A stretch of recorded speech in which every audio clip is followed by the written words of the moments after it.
Bienvenue dans cette nouvelle vidéo sur le produit scalaire. Nous avons un exercice, donc on donne un carré ABCD et E et F qui sont les milieux respectifs des segments AB et BC. Et la question est de démontrer ou bien de montrer que la droite BD est perpendiculaire à la droite EF. Donc là, pour montrer la perpendicularité en produit scalaire, il suffit simplement de montrer que le produit scalaire de BD vecteur scalaire EF est égal à 0. Et donc là, il faut faire attention, c'est pas égal à au vecteur nul. Parce qu'on ne travaille pas sur les vecteurs, mais j'avais dit dans la vidéo précédente que le produit scalaire est toujours un nombre réel. Donc il ne sera pas égal au vecteur nul. Donc là, maintenant, on va partir de ce constat pour voir est-ce qu'on va trouver 0. C'est-à-dire que si on prend le produit scalaire de BD scalaire EF, qu'est-ce qu'on peut faire maintenant pour trouver 0 en quelque sorte. Donc là, je vais enlever cette parenthèse et on va l'utiliser ici. Donc ici, en regardant le vecteur BD, donc là, ce vecteur-là, ce que nous pouvons faire, on peut insérer le point C pour avoir la relation de charge entre BC et CD. Et pour le vecteur EF, ici, comme on sait que E et F sont les milieux respectifs de AB et BC, donc ce qu'on peut faire, on peut insérer aussi le point B, donc de ce côté-là, pour avoir maintenant la notion de milieu en calcul vectoriel qu'on pourra exploiter.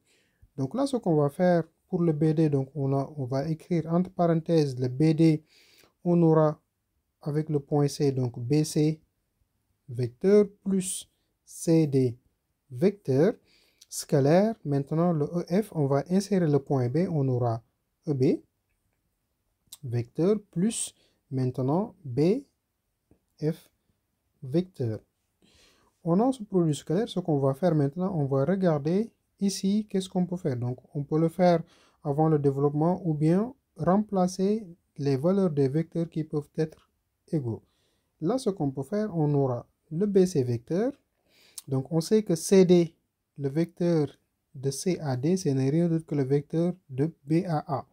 Donc est égal à BA, donc on peut le remplacer par la valeur ici, on aura BA vecteur, et là, le EB, ce n'est rien d'autre que 1 demi de AB, donc ici on aura 1 demi de AB vecteur, puisque E, c'est le milieu du segment AB, et le BF, ce n'est rien d'autre que 1 demi de BC, donc plus 1 demi de BC vecteur. Là, arrivé à cette étape, on pourra factoriser par 1 demi et faire le développement. Donc, comme ici, on a le produit scalaire, donc ici, on aura un 1 demi. Si on veut, on peut ouvrir ici un crochet. Donc là, on aura BC vecteur scalaire AB vecteur plus aussi BC scalaire BC qui va nous donner un BC au carré comme on l'avait vu lors du premier épisode, BC scalaire BC, plus encore le BA scalaire AB, donc on a BA vecteur, scalaire AB vecteur, plus il nous reste le BA scalaire BC, donc BA scalaire BC.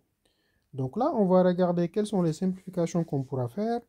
Le vecteur BC, on sait qu'il est perpendiculaire au vecteur AB parce qu'on a un carré, donc ici on a un 0, ça nous donne 0. BC scalaire BC, on aura un BC au carré. Donc là, on peut écrire égalité sous les égalités 1 demi. Facteur 2.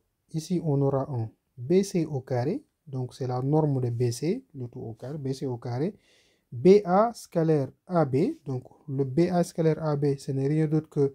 Donc ici, on peut avoir un moins AB scalaire AB. Donc on peut l'écrire ici, moins AB vecteur scalaire AB. Donc pour le BA, on l'a remplacé par le moins AB pour voir ce qu'on pourra avoir. Et il nous reste maintenant le BA scalaire BC toujours. Donc BA scalaire BC nous donne toujours, nous donne toujours 0 parce que ils sont perpendiculaires vu qu'on a un carré. Donc là, il nous reste à faire la manipulation à l'intérieur. Donc ici, on a un BC au carré moins maintenant AB scalaire AB, ce n'est rien d'autre que AB au carré. Donc là, ce qu'il nous reste à faire, c'est de remarquer, comme ABC est un carré, alors on sait que la distance de A AB, ce n'est rien d'autre que aussi la distance de B à C. Donc ici, le AB est égal à BC. Ainsi, la différence au carré nous donne 0. Donc ce qu'on vient de montrer ici, on vient de montrer que donc pour le produit scalaire de BD scalaire EF, donc BD vecteur scalaire EF, est égal à 0. Ainsi, on peut dire que la droite BD est perpendiculaire à la droite EF. Donc là, c'est ce qu'on nous a demandé de montrer. Donc en produit scalaire, lorsqu'on nous demande de montrer dans un exercice que deux droites sont perpendiculaires, il suffit simplement de montrer que leur produit scalaire est égal à 0.